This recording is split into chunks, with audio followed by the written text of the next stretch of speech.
조합제 TV 시청자 여러분 안녕하십니까. 2019년 3월 15일 저녁 7시를 넘었습니다. 낮에 제가 긴급 방송을 해드린 것이 뉴질랜드 크라이스트 처치에서 발생한 총기 난사 사건이었습니다. 그때는 사망자가 상당수라고만 이야기했는데 그 뒤에 사망자 수가 점점 늘어가지고 40명이라고 그러더니 이제 49명이 되었습니다. 이 총상을 입은 분들이 병원에서 치료를 받던 중 계속 돌아가셔가지고 49명, 지금 치료받고 있는 사람이 20명이라고 합니다. 그동안에 혼란 상태에서 조금 수습이 되니까 이제 몇 가지 분명한 사실들이 밝혀졌습니다. 우선 4명을 지금 체포를 했습니다. 한 사람은 그 중에 최소한 한 사람은 호주고 한 사람은 여자입니다. 여자. 남자 3명, 여자 1명인데 그중 한 사람, 이 공격한 모스크는 2개의 모스크를 공격을 했고요. 예배를 보고 있는 사람들에게 무차별 난사를 했는데 그 중에 한 명은 이 카메라를 부착하고 실시간으로 난사하는 것을 그냥 유튜브에 실시간 중계를 했다고 합니다. 나중에 이것을 삭제하라고 지금 뉴질랜드 경찰 당국에서 호소를 하고 있습니다. 그러면서 성명서도 이 유튜브를 통해서 공개를 했는데 아주 내용은 반이민, 반이슬람 내용이라고 합니다. 그리고 소총으로 무장해서 난사를 했는데 범인이 몰고 온 자동차 안에서 또 폭탄이 발견돼 가지고 그것을 해체했다고 합니다. 이게 지금 전 세계적으로 비상을 걸고 있습니다. 그러니까 여러 나라에서 모스크를 특별히 경호를 하고 있습니다. 그리고 이 이슬람 국가에서 성명서를 내 가지고 돌아가신 분들에게 조의를 표하는데 파키스탄 임란 칸 수상은 테러는 결코 종교가 될 수 없다 라고 이야기를 했습니다. 아주 자세한 세밀한 계획 하에서 범행이 이루어지고 있는 것으로 보입니다. 왜 그러면 이 뉴질랜드에서 이런 사고가 났느냐 하면은 뉴질랜드는 이슬람 인구가 많지 않습니다. 지금 인구가 약 460만 명인데요. 이슬람 숫자가 한 5만 명 된다고 하니까 인구의 1%입니다. 1%. 그러나 상당히 빠른 속도로 이슬람 인구가 늘고 있다. 또 이민자들도 이슬람 지역, 즉 중동에서 이 내전이 일어나고 해가지고 이민자들이 지금 세계 도처로 지금 퍼져나가고 있는데 일부가 뉴질랜드까지 들어왔다고 합니다. 여기에 호주는 이슬람 인구가 꽤 됩니다. 약 2.6%입니다. 65만 명. 65만, 거기에 비하면 호주의 10분의 1밖에 안 되는 뉴질랜드인데, 여기에 호주 사람이 끼어 있었다는 게, 호주에서 이슬람 인구가 늘어나는 걸 보고 불만을 품은 사람이 뉴질랜드까지 와가지고 이런 범행을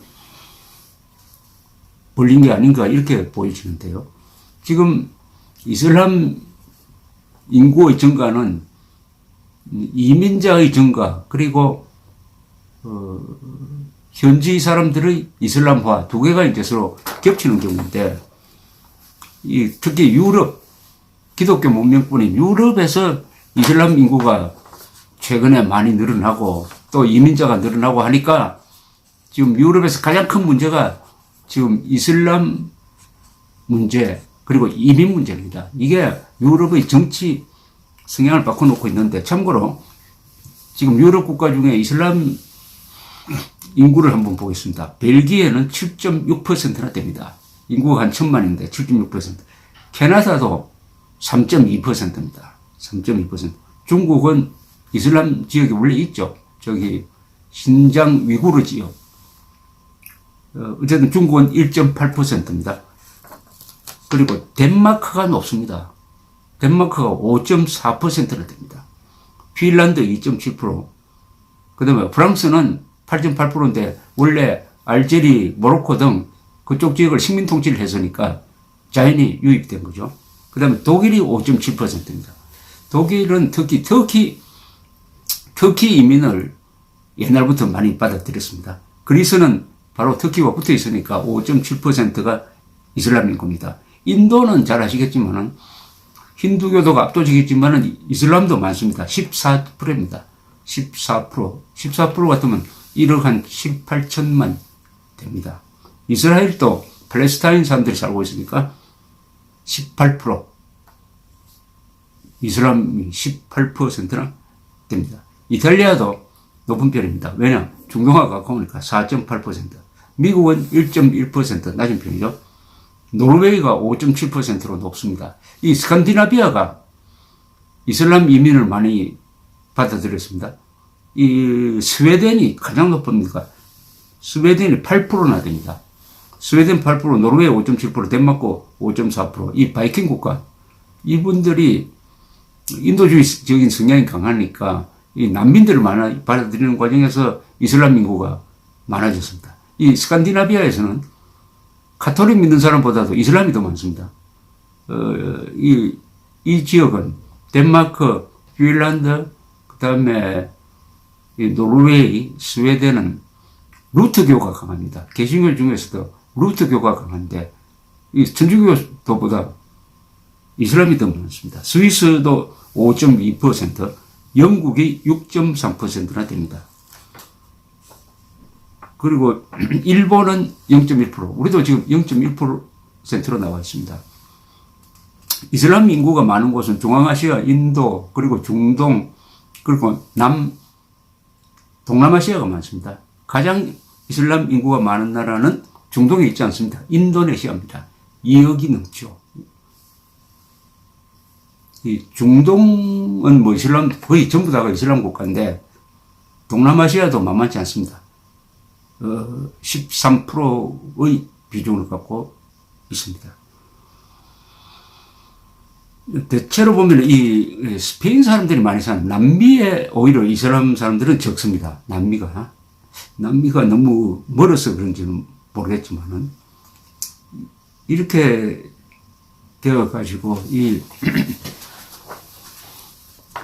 근데 최근에 이 문제는 최근에 이민자가 급증하고 한 것을 촉발시킨 것은 역시 2011년 아랍의 봄 사태입니다. 아랍의 봄으로 해가지고 연쇄적으로 내전이 일어나고 정치가 불안정해졌습니다. 투니시아, 그 다음에 이집트, 리비아, 그래서 정권이 다 넘어져 버렸습니다. 그리고 내전 상태로 들어갔습니다. 리비아가 그렇고, 예멘이 그렇고, 나중에 시리아가 그렇습니다. 그리고 여기서 집단적으로 난민이 생겼습니다. 난민들이 가까운 지중해만 건너면은 또 유럽에 가니까 지중해 목숨을 건 탈출을 해서 유럽으로 난민들이 많이 늘어나게 되었고, 더구나 이 틈을 타가지고 이 이슬람 세력 안에 극단적인 세력의 IS가 생겨가지고 아주 무자비한 테러를 하고 있고, 지금 이제 시리아에서 잔당이 남아가지고 마지막 저항을 하고 있습니다. 이러니까 2011년의 아랍의 봄이란 게 과연 이 민주화를 이룩했느냐 하는 데 대해서는 부정적인 시각이 많습니다. 이슬람 국가에서는 민주주의가 좀 어렵겠다 하는 이야기를 하는 사람들이 많습니다. 이 이슬람 국가 중에서 민주화, 자유민주주의 또는 인권, 법치 이런 것이 제대로 정착되는 근대화 혁명을 처음 시도한 게 터키였습니다. 터키에는 케말 파샤라는 영웅이 나타나가지고 강력한 군사력을 앞세워가지고 근대화를 했습니다. 1920년대에 이미 터키에서는 여자도 투표권을 갖게 되었습니다. 유럽보다 오히려 더 빨랐습니다.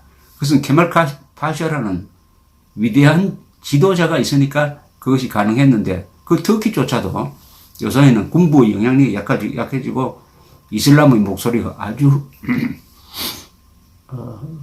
강합니다. 그 이외에는 이슬람에서의 근대화는 저항에 부딪히는데 좋은 예가 이란입니다. 이란에서 팔레비 왕이 아주 정적적으로 1970년대 이 개혁, 근대화 개혁을 주도하다가 호메이니가 주도한 이슬람 원리주의의 도전에 무너져 버렸습니다. 그래서 팔레비 정권이 무너지고 이란이 이슬람 지배체제로 가버렸습니다. 이란은 이슬람 공화국입니다. 이슬람 공화국입니다. 그 말은 국교가 이슬람이라는 뜻입니다. 이란은 지금 이란을 지배하는 곳은 종교입니다. 종교 지도자가 최고 지도자입니다. 그 밑에 정치가 있습니다. 이게 이란에서 호메이니가 집권한 것이 어떻게 보면 중동 전체에 큰 영향을 미쳤습니다. 근대화에 대한 브레이크가 걸린 거죠. 물론 예외가 되는 나라가 몇 개가 있습니다. 카타르, 바레인, 그리고 두바이 같은 나라. 여기는 종교의 색채보다는 이것이 왕권이 강하니까, 또 이 사람들이 아주 개명된 사람들이니까, 또 UAE 같은 나라도 마찬가지입니다. 기름이 많으니까. 그리고 사우디아라비아는 아주 원리주의적인 아주 그런 이슬람이 강하고 또 그게 메카가 있기 때문에, 그래서 과연 이 민주주의와 법치와 이슬람이 공존할 수 있느냐 하는 게 지금 현재 큰 하나의 문제입니다. 기독교는 기독교와 민주주의가 그럼 어떻게 만났느냐 하면 그것은 역시 502년 전에 1517년에 마르틴 루터의 종교개혁에 의해 가지고 천주교에서 개신교가 뛰쳐나오고, 그 다음에 천주교는 천주교 나름대로 다시 내부 개혁을 하게 됩니다. 이렇게 해서 기독교가 달라졌어요. 기독교의 모습이 달라졌습니다. 그래서 그런 종교개혁 속에서 기독교가 달라지니까 거기서 개인의 인권을 소중하게 여기고 종교의 절대성이 약화됨으로써 이제 과학이 발전하고 그 다음에 예술이 발전하고 해서 개인이 소중하다. 개인의 존재가 커짐으로써 자유민주주의 기반이 만들어졌다. 이렇게 보는 사람들이 있습니다. 뭐 달리 보는 사람도 있는데, 그러면은 이슬람이 민주화가 되려면은 이슬람 또한 종교개혁이 있어야 된다. 근데 이슬람은 지금까지 이슬람이 등장한 것이 7세기 사우디아라비아인데, 그러니까 지금 연도로 치면 한 1400년 전인데, 이슬람에서는 기독교와 같은 종교개혁이 없었어요. 그래서 이슬람 안에서도 종교개혁이 있어야 된다. 그런데 마호메트 탄생해서 지금 약 1400년입니다. 근데 종교개혁이 기독교에서도 1517년이니까 예수 탄생해서 1500년이 지나서 기독교도 종교개혁이 있었고, 거기서 자본주의와 민주주의가 자랄 수 있는 토양이 만들어졌는데, 그 비슷한 시간이 지났으니까 이제는 이슬람 안에서도 종교개혁이 있어야 된다. 그렇게 해야 종교와 달라도 더불어 잘 살 수 있는 이런 게 가능하지 않겠느냐. 이렇게 보는 학자들도 있습니다. 그건 아주 긴 역사적인 맥락 속에서 보는 거죠. 이슬람은 지금 18억입니다. 18억인데, 이 가톨릭과 기독교 합친 인구보다 약간 적어서 두 번째인데 그 매우 빠른 속도로 증가하고 있습니다. 냉전이 끝났을 때 유명한 책이 The End of History라고 나왔습니다. 후쿠야마라는 사람이, 프란시스 후쿠야마라는 사람이 이제는 역사에서 자유민주주의는 완성되었다. 이렇게 상당히 자신만만하게 했는데, 봐도 그 비슷한 시기에 사무엘 헌팅턴이라는 하버드 대학 교수가 쓴 책이 The Clash of Civilization이었습니다. 문명의 충돌이 앞으로 일어날 것이다. 이제는 공산주의와 자본주의 대결이 아니라 이슬람을 중심으로 하는, 그러니까 기독교 문명 대 이슬람 문명의 대결이 일어날 것이다 라고 1990년대 중반에 예언을 했는데 그 뒤에 일어나는 사태는 사무엘 헌팅턴의 문명 충돌로 종교가 더 중요해졌다 하는 것이 사실로 입증된 것이 아닌가 생각됩니다. 9.11 테러가 바로 기독교 문명에 대한 이슬람 원리자들의 공격이었습니다. 그 이후로 세상이 바뀌었습니다. 그 여파 속에서 평화롭기 그지없는 뉴질랜드에서 이런 사고가 났는데, 뉴질랜드에서는 2017년 통계를 보면은 살인사건으로 죽은 사람이 35명밖에 안 되는데, 오늘 이 사건 하나로 1년분 살인 피해자만큼 생기고 말았습니다. 49명이 죽었다고 합니다. 이 뉴질랜드는 인구가 460만인데 총기 휴대가 쉬운 모양이에요. 120만 자루나 있다고 합니다. 120만 자루. 저 방송을 듣는 분들 중에서도 호주, 뉴질랜드 분들이 계시리라고 생각을 하는데, 이 이슬람 문제, 이민 문제는 어떤 공동체가 아주 심각하게 개방적인 마음으로, 그러나 사실에 기초해서 생각을 해봐야 될 이 범지구적 문제라는 것을 다시 한번 깨닫게 됩니다. 감사합니다.